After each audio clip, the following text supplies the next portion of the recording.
Polymorphism in Java is a concept by which we can perform a single action in a different way.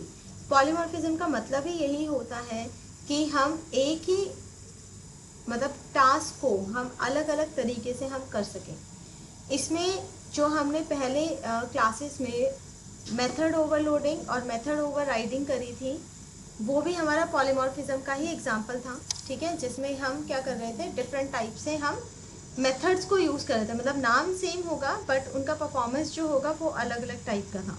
तो polymorphism का मतलब क्या होता है कि ये हमारे दो वर्ड से मिलकर बना है, एक पॉली और एक मॉर्फ. तो poly means many and morph means form.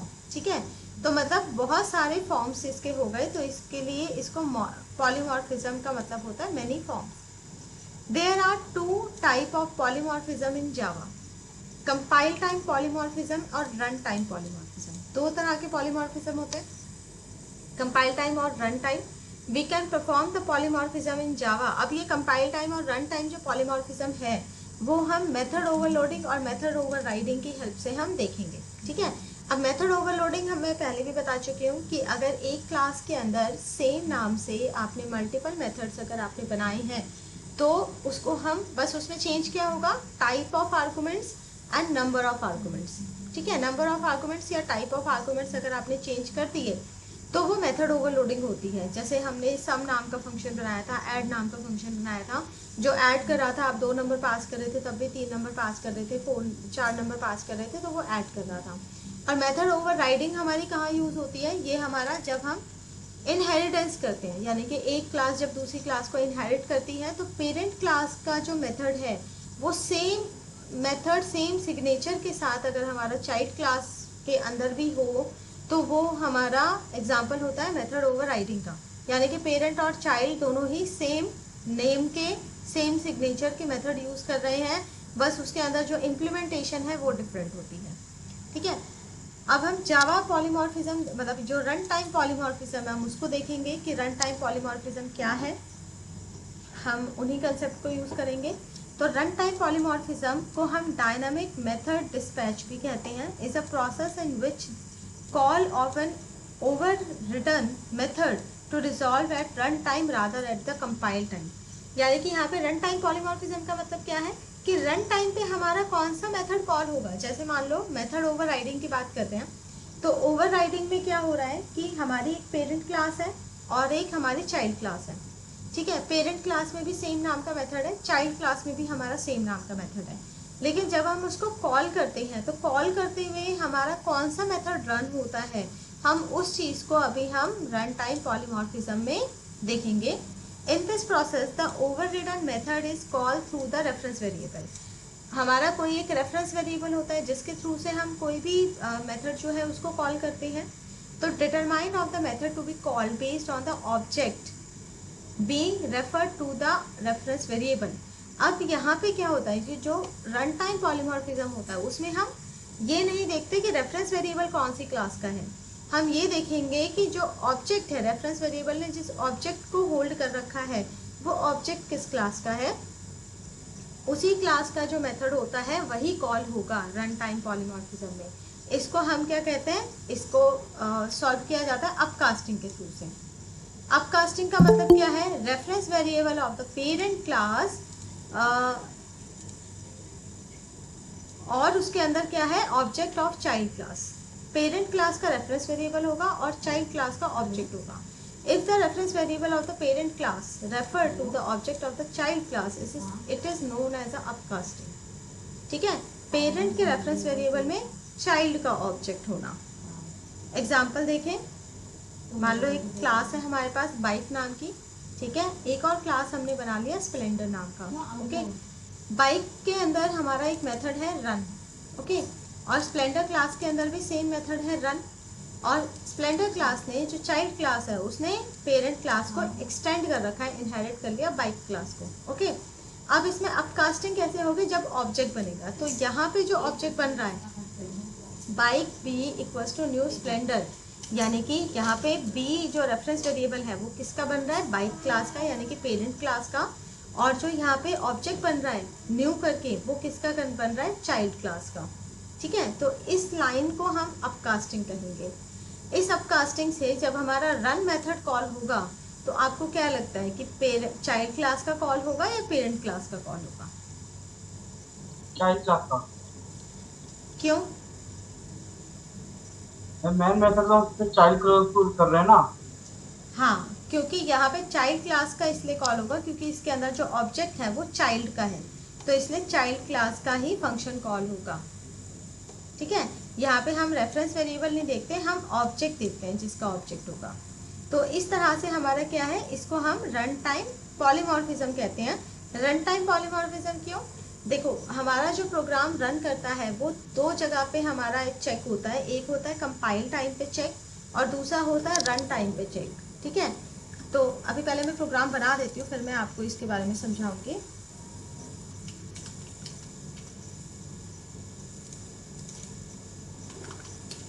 हमने क्लास लिखा पेरेंट नाम से और इसके अंदर हमने मेथड एक बना दिया शो नाम से। अच्छा, सेम एग्जांपल इसमें दूं या मैं एग्जांपल बदल दूं?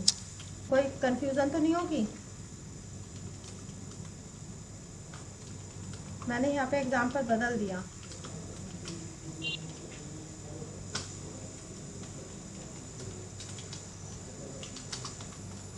Show method of the parent class. ठीक है, पेरेंट क्लास का शो मेथड है और सेम, क्योंकि यहाँ पे मैं क्लासेस पेरेंट और चाइल्ड के नाम से बना रही हूँ और यहाँ पे मैंने एक क्लास बना दी चाइल्ड नाम से। ठीक है, और इसके अंदर हम लिख देंगे class of the child class. ठीक है, तो सेम है, शो मेथड इसमें भी है, शो मेथड इसमें भी है। अब हम एक क्लास बनाएंगे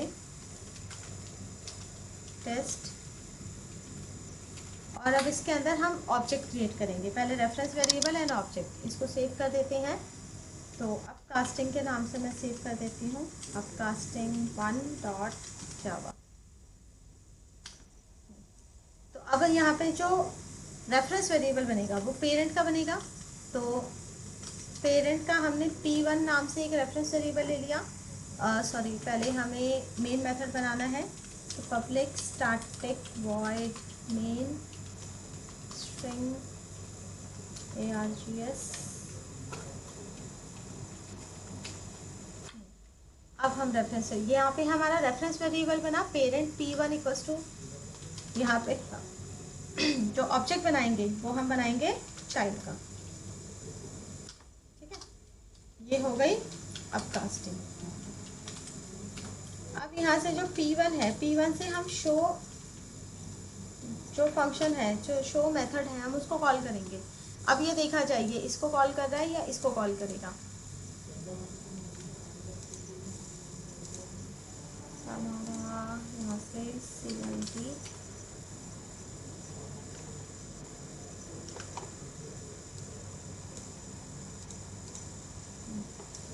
तो अब इस क्लास का नाम है जावा सी अपकास्टिंग। एक एरर है, child can not be converted to parent. हाँ, अब ये कह रहा है child can not be converted to parent, क्योंकि यहाँ पे हमने इस चाइल्ड को एक्सटेंड ही नहीं करा पेरेंट से, यानी कि हमने इनहेरिटेंस ही नहीं करा, तो इसलिए ये वाला जो एरर है वो दे रहा है। तो हमें करना है एक्सटेंड्स पेरेंट। तो अब देखिए कोई एरर नहीं है। ओके, अब इसके बाद हम क्या करेंगे, इसको रन करेंगे जावा टेस्ट। तो अब इसने क्या करा, show method of the child class, इसने चाइल्ड क्लास का मेथड कॉल करा है। ठीक है, चाइल्ड क्लास का मेथड किया है। अब यहाँ पे ना दो आपकी एक बात हो रही है, एक हो रहा है कंपाइल टाइम और यहाँ पे हो रहा है रन टाइम। ठीक है, तो मैं आपको एक इंटरनल बात बताती हूँ कि कंपाइल टाइम पे क्या काम हो रहा है और रन टाइम पे क्या काम हो रहा है। जब यहाँ पे ये ऑब्जेक्ट बना parent p1 equals to new object, तो कंपाइल टाइम पे क्या होता है, जो इस रेफरेंस वेरिएबल के साथ जो फंक्शन जुड़ेगा, ठीक है, कंपाइल टाइम पे वो तो होगा ऑब्जेक्ट को, मतलब रेफरेंस वेरिएबल को देख के। यानी कि p1.show में जब ये वाली लाइन हुई और कंपाइल हो रहा है, तो इसका मतलब ये पेरेंट के फंक्शन से ये ज्वाइन हो गया कंपाइल टाइम पे। ठीक है। लेकिन जैसे ही रन हुआ तो रन टाइम पे ये क्या, इसने क्या कॉल कर लिया, इसने चाइल्ड का कॉल कर लिया। तो रन टाइम पे क्या होता है, कंपाइल टाइम पे हमेशा रेफरेंस वेरिएबल रेफरेंस का टाइप देख के जुड़ता है, और रन टाइम पे रेफरेंस वेरिएबल हमेशा ऑब्जेक्ट देख के रन करता है। तो यहाँ पे इसने ऑब्जेक्ट देखा चाइल्ड का, तो चाइल्ड का शो मेथड इसने कॉल कर दिया। तो ये हो रहा है कंपाइल टाइम, ये हो रहा है रन टाइम। लेकिन हमें दिख सिर्फ रन टाइम रहा है, कंपाइल टाइम हमें दिख नहीं रहा कि कंपाइल टाइम पे इंटरनली क्या हो रहा है। तो इंटरनली मैंने आपको बता दिया कि कंपाइल टाइम पे वो जो रेफरेंस वेरिएबल है उसकी क्लास को देख के ये जुड़ रहा है। तो यानी कि कंपाइल टाइम पे ये इस वाले फंक्शन को कॉल करना चाहिए, लेकिन रन टाइम पे एक्चुअली इसको कॉल कर रहा है बिकॉज ऑफ द ऑब्जेक्ट।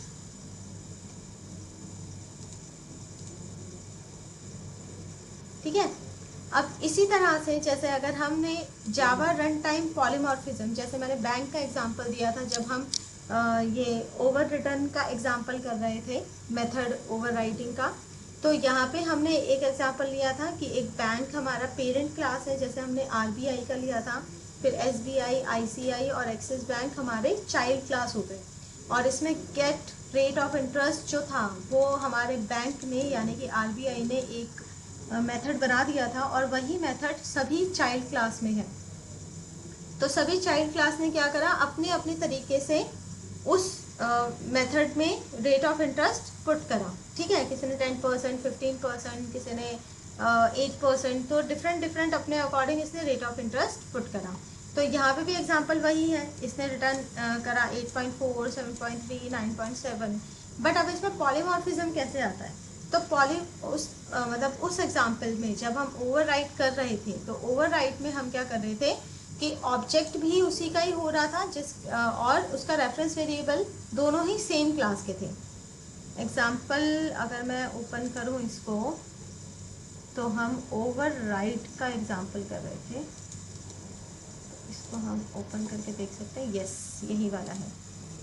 तो यहाँ पे देखिए, यहाँ पे एक हमने आरबीआई क्लास ली, रेट ऑफ इंटरेस्ट दिया जिसमें हमने दे दिया 0। ठीक है, यहाँ पे एसबीआई क्लास ली और आरबीआई को एक्सटेंड करा, इसमें रेट ऑफ इंटरेस्ट हमने कर दिया 10। आईसीआईसी बैंक था, ठीक है, उसमें हमने रेट ऑफ इंटरेस्ट दिया 8। एक्सिस बैंक था, उसमें रेट ऑफ इंटरेस्ट था 15। ठीक है, लेकिन यहाँ पे जो हम ऑब्जेक्ट क्रिएट कर रहे थे, तो देखो रेफरेंस वेरिएबल भी एसबीआई क्लास का था, तो ऑब्जेक्ट भी उसी क्लास का है। ठीक है, जिस क्लास का रेफरेंस वेरिएबल है उसी क्लास का ऑब्जेक्ट है, जिस क्लास का रेफरेंस वेरिएबल है ऑब्जेक्ट भी उसी क्लास का है। तो जब यहाँ पे फंक्शन कॉल हुआ, ये मेथड कॉल हुआ, तो इसने अपनी ही क्लास का मेथड कॉल करा, तो ये तो नॉर्मल कॉलिंग हो गई। लेकिन इसी को ही मैं अब सेव एज करके अपकास्टिंग 2 के नाम से इसको सेव कर देती हूँ। ठीक है, और अब इसमें मैं चेंज कर दूँ। चेंज क्या कर रहे हैं कि जो अब हम रेफरेंस वेरिएबल लेंगे, रेफरेंस वेरिएबल होगा पेरेंट क्लास का। ठीक है, तो यहाँ पे हम कर देते पेरेंट क्या है, आरबीआई।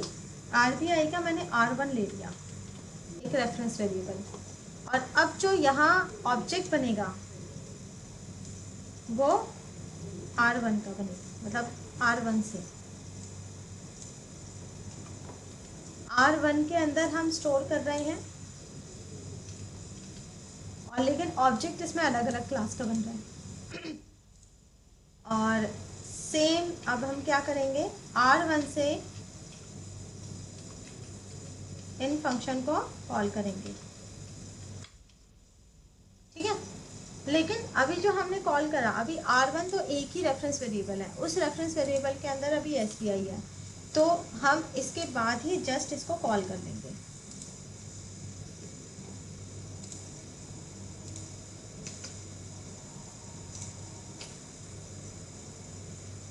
ठीक है, फिर इसके बाद इसको कॉल कर लेंगे, और फिर इसके बाद इसको कॉल कर लेंगे। मतलब यहाँ पे कोड देखो, कोड एक जैसा हो गया, कोड में कोई चेंज नहीं है। ठीक है, बस यहाँ पे ऑब्जेक्ट का चेंज है, बस ये चेंज हुआ है, बाकी सब सेम है। और अगर आप ये भी देखो कि जो R1 है, ठीक है, उसके अंदर मैंने न्यू आरबीआई कर दिया, यानी कि अब पेरेंट क्लास का ही ऑब्जेक्ट बना दिया और उससे अगर हम फंक्शन कॉल करेंगे तो अब क्या दिखाएगा?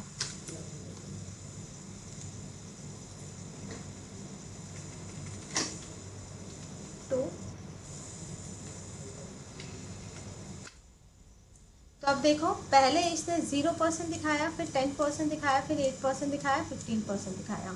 अब यहाँ पे वही कंपाइल टाइम और रन टाइम का मतलब है कि हमारा यहाँ रेफरेंस वेरिएबल तो है पेरेंट क्लास का, ठीक है, लेकिन जैसे ही उसके अंदर ऑब्जेक्ट जिस भी क्लास का आता है उसी क्लास का ये मेथड कॉल करता है।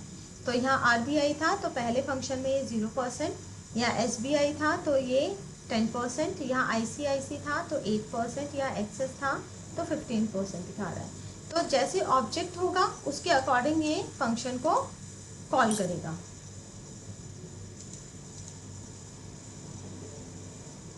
तो रन टाइम पॉलीमॉर्फिज्म जो हमारा यूज होता है वो किस लिए यूज होता है? एक आपका बस ऑब्जेक्ट को ध्यान रख के कि ऑब्जेक्ट के अकॉर्डिंग हम जो है मेथड को कॉल करेंगे, ऑब्जेक्ट के अकॉर्डिंग मेथड कॉल होगा। बाकी जो प्रोग्राम का सिंटेक्स है वो सब एक जैसा रहेगा। जैसे यहाँ पे अब प्रोग्राम का सिंटेक्स जो है बिल्कुल सिमिलर है, बस चेंज कहाँ है, यहाँ पे चेंज है। और पहले जब हम कर रहे थे तो उस टाइम पे हमें ऑब्जेक्ट भी अलग बनाना पड़ रहा था, रेफरेंस वेरिएबल भी अलग बनाना पड़ा था। तो हमें ध्यान रखना पड़ा था कि कौन सी क्लास है। अगर ये क्लासेस हमें नहीं पता तो बस हम यहाँ पे जिस बैंक का हमें कॉल करना है बस उस बैंक का नाम डाल देंगे और उसी का ही ये फंक्शन हमें कॉल करके दिखा देगा। इसी तरह रन टाइम पॉलीमॉर्फिज्म अभी तो हमने मेंबर फंक्शन के साथ किया, यानी कि अब हम करेंगे डेटा मेंबर्स के साथ, ठीक है, पहले मेथड के साथ कर रहे थे। तो over return not the data member so the polymorphism can't be achieve by the data member. Both the classes have the data member speed limit, accessing the data member by the reference variable of the parent class which refer to the subclass object. Since we accessing the data member which is not overridden and it will access the data member of the parent class object. अब देखो यहाँ पे एक हमारा parent class है, ठीक है, जिसमें एक वेरिएबल ले रखा है स्पीड लिमिट 90। एक हमारा चाइल्ड क्लास है होंडा 3, इसने पेरेंट को एक्सटेंड कर दिया और यहाँ पे जो वेरिएबल है वो है 150, ठीक है। अब यहाँ पे भी हमारा रन टाइम पॉलीमॉर्फिज्म हो रहा है। बाइक यानी कि पेरेंट क्लास का ऑब्जेक्ट रेफरेंस वेरिएबल है और ऑब्जेक्ट जो हम बना रहे हैं वो चाइल्ड क्लास का बना रहे हैं। और यहाँ पे जब हम वेरिएबल को प्रिंट करेंगे तो फिर ये किसको प्रिंट करेगा? ये पेरेंट को ही प्रिंट करेगा, ना कि चाइल्ड को। हेलो, चेक कर लेते हैं इसका भी एक एग्जांपल कि कैसे ये कर रहा है। Hello,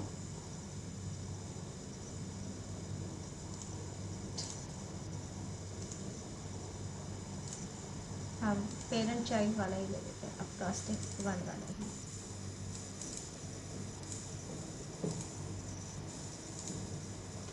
.java। अब देखो जैसे ये फंक्शन है, हम फंक्शन हटा देते हैं इसमें से, ठीक है, और अब हम इसमें कोई वेरिएबल ले लेते हैं इंट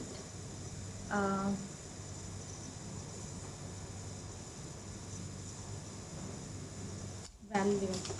हमने वैल्यू नाम का एक वेरिएबल ले लिया, इसकी वैल्यू है 100 और चाइल्ड में सेम इसकी वैल्यू हम चेंज कर देंगे, हम कर देंगे 200, ठीक है। और यहाँ पे हम इसको प्रिंट कराएंगे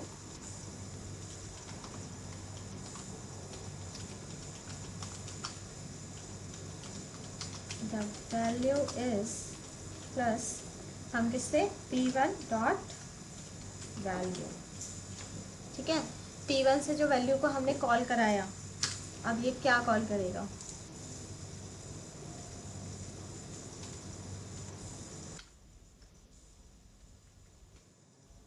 तो देखो इसने वैल्यू क्या शो करा, इसने 100 शो करा, यानी कि सिर्फ मेथड के बारे में हम ये कह सकते हैं कि अपकास्टिंग में जिसका ऑब्जेक्ट होता है उसी का कॉल करेगा। लेकिन जब हम वेरिएबल की बात करते हैं तो वेरिएबल में it always call the parent class variable, not the child class variable, ठीक है। तो पेरेंट क्लास की वैल्यू को इसने शो करा 100, ना कि चाइल्ड क्लास की वैल्यू को शो करा। हाँ, वो ऐसे नहीं होता। तो जब हम वेरिएबल की बात करें तो वेरिएबल में इस तरह से काम होता है। हाँ, जितने अब नेक्स्ट आपको न्यू टर्म्स मिलेगी, एक होता है स्टैटिक बाइंडिंग, एक होता है डायनेमिक बाइंडिंग। अभी जो मैंने आपको कंपाइल टाइम और रन टाइम का मेथड समझाया, वही चीज़ हमारी स्टैटिक बाइंडिंग और डायनेमिक बाइंडिंग कहती है। Connecting a method call to the method body is known as a binding, यानी कि जब हम मेथड को कॉल कर रहे हैं, ठीक है, और मेथड की बॉडी यानी कि एक्चुअल कौन सा मेथड कॉल होगा उसके साथ जो कनेक्टिविटी होती है उसको हम बाइंडिंग कहते हैं। There are two type of binding, एक होता है स्टैटिक बाइंडिंग और उसको हम अर्ली बाइंडिंग कहते हैं, और एक होता है डायनेमिक बाइंडिंग जिसको हम लेट बाइंडिंग कहते हैं। ये वर्ड्स आप याद रखिएगा, स्टैटिक को अर्ली, डायनेमिक को लेट बाइंडिंग। अब चलिए एक बार एग्जांपल देखते हैं। जैसे एक वेरिएबल हमने ले रखा है, ओके, और वेरिएबल है और उसकी वैल्यू है, ठीक है। इस each variable has a type, it may be primitive and a non primitive, ठीक है। जैसे ये किस टाइप का है, इंटीजर टाइप की वैल्यू है। फिर हम, ये तो जस्ट एक वेरिएबल हो गया। एक रेफरेंस की बात करते हैं। रेफरेंस वेरिएबल यानी कि रेफरेंस वेरिएबल का मतलब है ये एक क्लास बना दिया और मेन मेथड के अंदर इस क्लास का D1 ये एक रेफरेंस वेरिएबल बनाया, तो ये वेरिएबल किस टाइप का है, डॉग टाइप का, ठीक है। D1 is a type of dog क्योंकि उसकी क्लास क्या है, डॉग। थर्ड हम ऑब्जेक्ट को देखेंगे। अब ऑब्जेक्ट का कहेंगे तो यहाँ पे object is a instance of the particular Java class but it is also an instance of a super class, यानी कि ऑब्जेक्ट हमारा चाइल्ड क्लास और सुपर क्लास दोनों को बिलोंग करता है। जैसे कि एक क्लास हमारी एनिमल है, एक क्लास हमारी डॉग है। डॉग चाइल्ड क्लास है, ठीक है, तो डॉग का हमने D1 लिया इक्वल्स टू न्यू डॉग कर दिया, तो यानी कि D1 किस टाइप का है, डॉग टाइप का, और इसमें ऑब्जेक्ट किस टाइप का है, डॉग टाइप का, लेकिन डॉग करते ही उसमें एनिमल भी आ जाता है। तो D1 is an instance of dog class but it is also an instance of animal class, यानी कि डॉग दोनों को रिप्रेजेंट कर रहा है क्योंकि animal is a parent class, ठीक है। तो यहाँ पे ऑब्जेक्ट की बात करें तो ऑब्जेक्ट हमारा डॉग भी है और एनिमल को भी रिप्रेजेंट कर रहा है, ये D1। अब हम बात करते हैं स्टैटिक बाइंडिंग कि स्टैटिक बाइंडिंग क्या होता है। When type of object is determined at compile time by the compiler, it is known as a static binding। जैसे मैंने बताया कि ऑब्जेक्ट जो है कंपाइल टाइम पे कंपाइलर उसको कैसे किस मेथड के साथ बाइंड करेगा उसको हम स्टैटिक बाइंडिंग कहते हैं।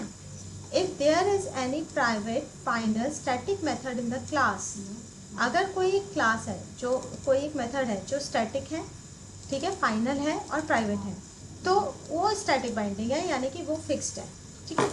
एग्जाम्पल अगर हम देखें इसमें तो अब ये प्राइवेट का मतलब क्या है, ये मैं क्लास टाइप में आपको बताऊंगी। ये हमारा प्राइवेट स्टैटिक प्राइवेट होता है, पब्लिक होता है, प्रोटेक्टेड होता है, ये मैं आपको फिर बताऊंगी कि क्या होता है ये चीज़। तो हमने एक क्लास बनाई डॉग, उसके अंदर एक मेथड बनाया ईट, ठीक है। अब यहाँ पे जब हम D1 यानी कि डॉग हमारा क्लास ऑब्जेक्ट बना हुआ है और डॉग का ही हमारा D1 रेफरेंस वेरिएबल है, इससे जब हम ईट फंक्शन को कॉल करते हैं तो यहाँ रेफरेंस वेरिएबल भी वही है और ऑब्जेक्ट भी वही है। तो कंपाइल टाइम पे ये कैसे बाइंड होगा, ये पहले इस डॉग क्लास के इस फंक्शन से ये बाइंड हो जाएगा, ठीक है, जुड़ जाएगा। इसको हम स्टैटिक बाइंडिंग कहते हैं। स्टैटिक बाइंडिंग एक्चुअली दिखती नहीं है, ठीक है। डायनेमिक बाइंडिंग आपकी दिख जाएगी कि कैसे वो बाइंड हो रहा है। अभी जो मैंने क्लास का मतलब मेथड कॉल कैसे होता है, फर्स्ट एग्जांपल पे जो मैंने आपको बताया था कि कंपाइल टाइम पे क्या हो रहा है और रन टाइम पे क्या हो रहा है, वही चीज़ आपकी स्टैटिक बाइंडिंग होती है। अब हम बात करते हैं डायनेमिक बाइंडिंग। डायनेमिक बाइंडिंग क्या होता है, when the object is determined at the run time, यानी कि रन टाइम पे हमारा ऑब्जेक्ट डिटरमाइन करता है कि किस मेथड के साथ उसे बाइंड होना है, तो it is called the dynamic binding, तो उसको हम डायनेमिक बाइंडिंग कहते हैं। एग्जांपल कहें, एक एनिमल क्लास है, उसके अंदर एक ईट मेथड है, ठीक है, एक डॉग क्लास है, उसके अंदर एक और ईट मेथड है। यहाँ पर जो हो रहा है वो अब कास्टिंग हो रही है। पेरेंट क्लास का ए रेफरेंस वेरिएबल बन रहा है और न्यू डॉग यानी कि चाइल्ड क्लास का ऑब्जेक्ट जा रहा है, और यहाँ पे हम ईट मेथड को कॉल कर रहे हैं। तो ईट मेथड कॉल कर रहे हैं तो ये ऑब्वियस सी बात है कि चाइल्ड क्लास का ही ईट मेथड कॉल करेगा, क्योंकि ऑब्जेक्ट चाइल्ड क्लास का है। जब हमारा ऑब्जेक्ट चाइल्ड क्लास का है और ऑब्जेक्ट को देख के जो मेथड कॉल हुआ, it is called dynamic binding, ठीक है। लेकिन जब एनिमल जो ए है जब कंपाइल होगा तो ये ए को देख के उसके मेथड के साथ बाइंड हो जाएगा। तो ए एनिमल क्लास का है रेफरेंस वेरिएबल, तो कंपाइल टाइम पे ये इसके साथ बाइंड होगा। इसको हम स्टैटिक बाइंडिंग कहते हैं।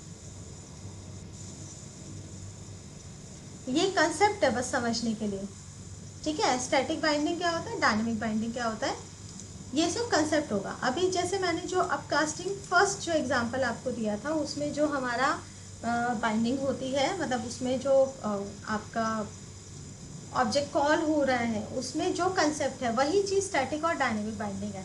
बस आपको ये कंसेप्ट समझना पड़ेगा कि स्टैटिक बाइंडिंग क्या होती है। तो मैं लिख देती हूँ यहाँ पे, static binding always bind the reference variable by looking at the type of variable, ठीक है। यानी कि वेरिएबल किस टाइप का है, टाइप ऑफ वेरिएबल, ये इंपॉर्टेंट है कि वेरिएबल का क्या टाइप है। उस टाइप को देख के जो रेफरेंस वेरिएबल जिस के साथ बाइंड होता है, a static binding always bind the reference variable with method by looking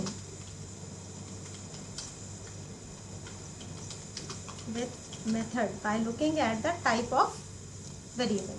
variable का टाइप देख के रेफरेंस वेरिएबल जिस मेथड के साथ बाइंड होगा उसको हम स्टैटिक बाइंडिंग कहते हैं, ठीक है। तो रेफरेंस वेरिएबल अगर मैंने कहा कि पेरेंट क्लास का रेफरेंस वेरिएबल है, ठीक है, और इसमें चाइल्ड क्लास का ऑब्जेक्ट है, तो यहाँ पे क्या होगा, p1 डॉट जो शो फंक्शन हमने कॉल किया है, ठीक है, तो show will bind the parent class method, parent class, ठीक है। शो किसके साथ कॉल होगा, पेरेंट क्लास के साथ बाइंड हो जाएगा स्टैटिक बाइंडिंग में, यानी कि कब, कंपाइल टाइम पे, एट कंपाइल टाइम। ये होता है स्टैटिक बाइंडिंग का मतलब। सेम यही चीज अगर यहाँ पे मैं डायनेमिक बाइंडिंग के लिए कहती हूँ,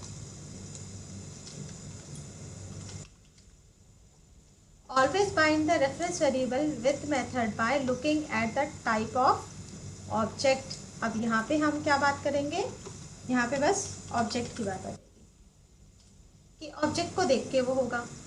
अब यहाँ पे क्या है, show will bind with the child class. अब यहाँ पे चाइल्ड क्लास के साथ वो बाइंड हो जाएगा, कहाँ पे, रन टाइम पे,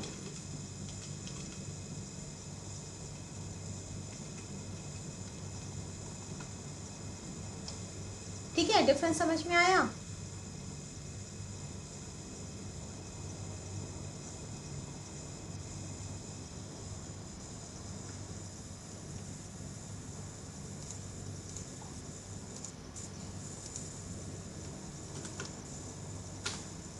ये मैंने आपको ग्रुप पे भेज दिया है, ठीक है। इसके अकॉर्डिंग फिर आप समझ सकते हैं इसको, थोड़ा बस कंसेप्ट है, इसमें ऐसा कुछ बहुत ज़्यादा खास नहीं है। आपका कंसेप्ट है समझने के लिए कि स्टैटिक बाइंडिंग क्या होती है, डायनेमिक बाइंडिंग क्या होती है, ठीक है। 2-3 बार इसको पढ़िएगा, आपको समझ में आ जाएगा।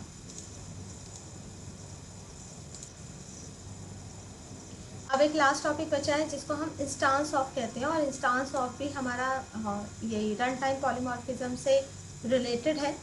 जैसे the Java instance of operator is used to test whether the object of an instance is a specified type, यानी कि इंस्टांस ऑफ ऑपरेटर से हम ये समझते हैं कि जो ऑब्जेक्ट है वो कौन सी क्लास का है, ठीक है, क्लास का है या सब क्लास का है या किसी और क्लास का है, किस क्लास का है जो रेफरेंस वेरिएबल है, जो ऑब्जेक्ट है, वो हमें पता चल जाता है इंस्टांस ऑफ ऑपरेटर से। जैसे कि यहाँ ए है, तो ए में किस टाइप का ऑब्जेक्ट है ये हमें कैसे पता चलेगा, इंस्टांस ऑफ से पता चल जाता है। तो यहाँ पे instance of in a Java is also known as a type comparison operator, यानी कि हम अगर ऑपरेटर के टाइप को अगर हम कंपेयर करते हैं तो वो इंस्टांस ऑफ से होता है, because it compare the instance with type, it return either true और false if we apply the instance of operator with any variable that has null value and return false। तो अगर हम किसी भी instance of जैसे variable को किसी और के साथ अगर हम कंपेयर करते हैं जो नल है, नल का मतलब खाली ब्लैंक कुछ भी नहीं, तो ये फॉल्स रिटर्न करता है। ठीक है, इसका एग्जांपल देख लेते हैं। जैसे कि एक क्लास है हमारे सिंपल नाम से, ठीक है, और यहाँ पे सिंपल का एस और इसमें ऑब्जेक्ट भी न्यू सिंपल है। तो हम इसमें चेक करेंगे S instance of simple one, क्या एस जो है वो सिंपल वन का इंस्टांस है? तो अगर है तो ये ट्रू दिखाएगा, नहीं है तो फॉल्स दिखाएगा। इसी को देखते हैं यहाँ पर इंस्टांस ऑफ कैसे हमारा काम करता है। जैसे हमने क्लास बनाई एनिमल, ठीक है, बस हम क्लास बनाते हैं, इसमें मैं और कुछ नहीं बना रही, बस आपको इजीली समझ में आ जाएगा। एक क्लास हमने बनाई डॉग नाम से, एक क्लास हमने बना ली कैट नाम से, ठीक है, 3 क्लास बना ली। एक क्लास हमने बना लिया टेस्ट नाम से, और इसमें पब्लिक स्टैटिक वॉइड नेम,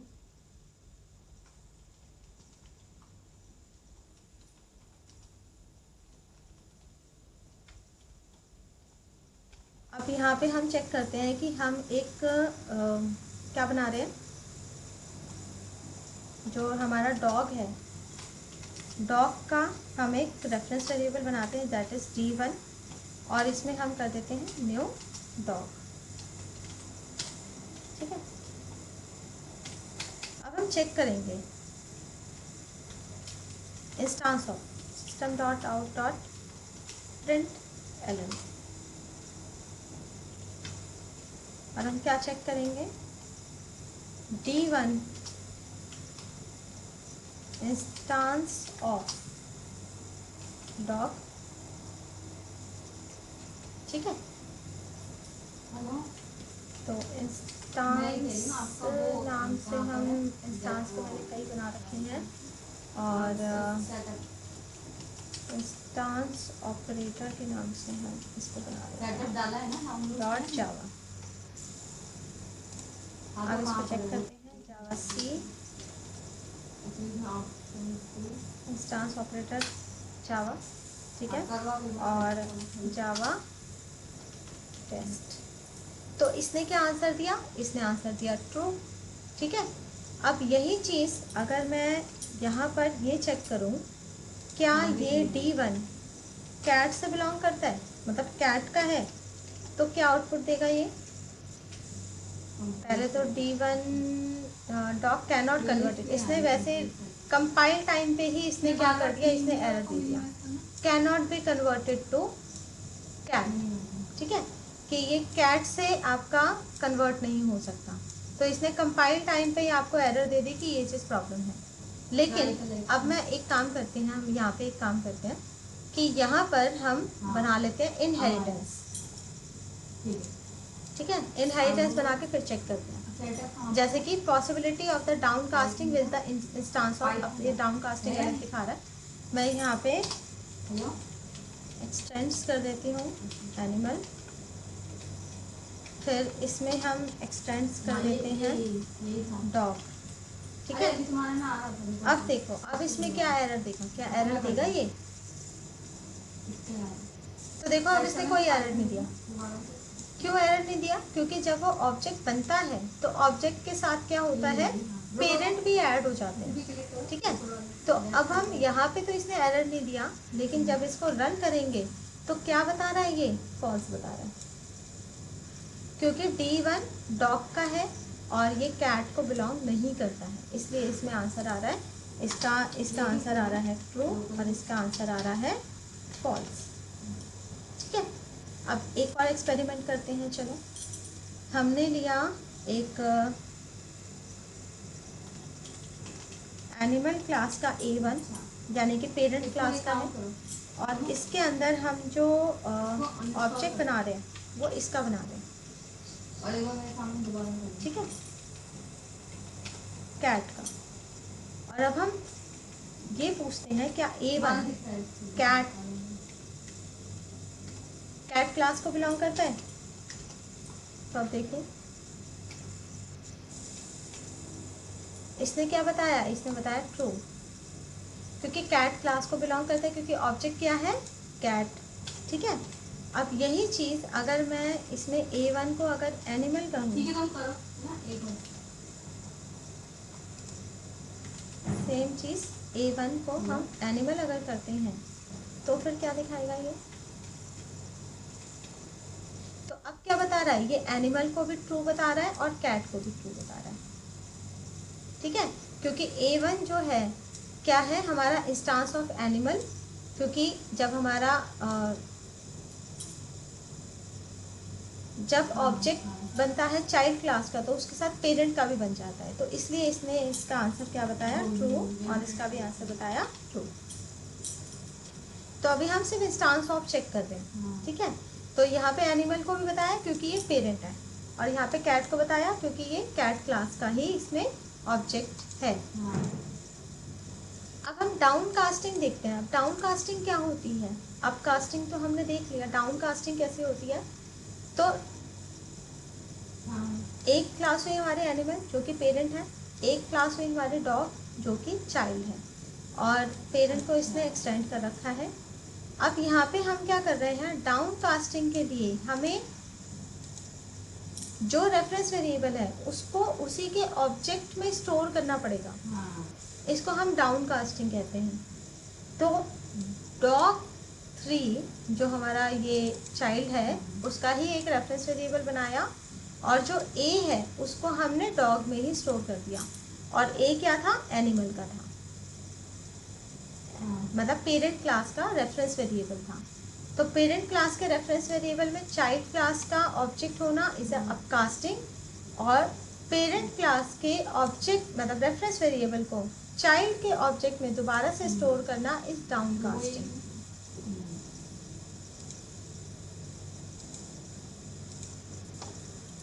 कैसे होगा बताती हूँ। डाउन कास्टिंग के नाम से इसको सेव कर लेते हैं, डाउन कास्टिंग डॉट जावा।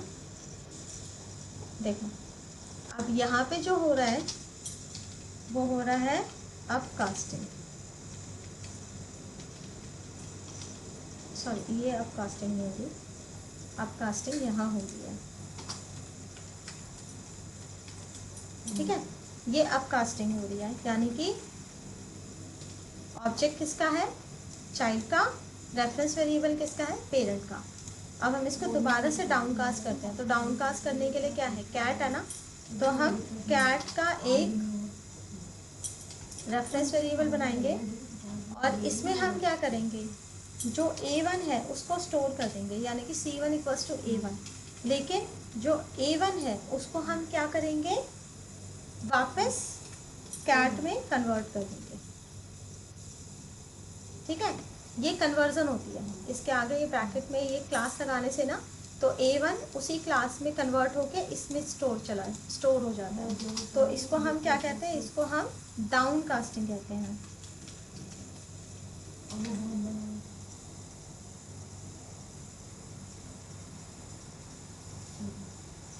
ठीक है, ये चीज होती है डाउन कास्टिंग।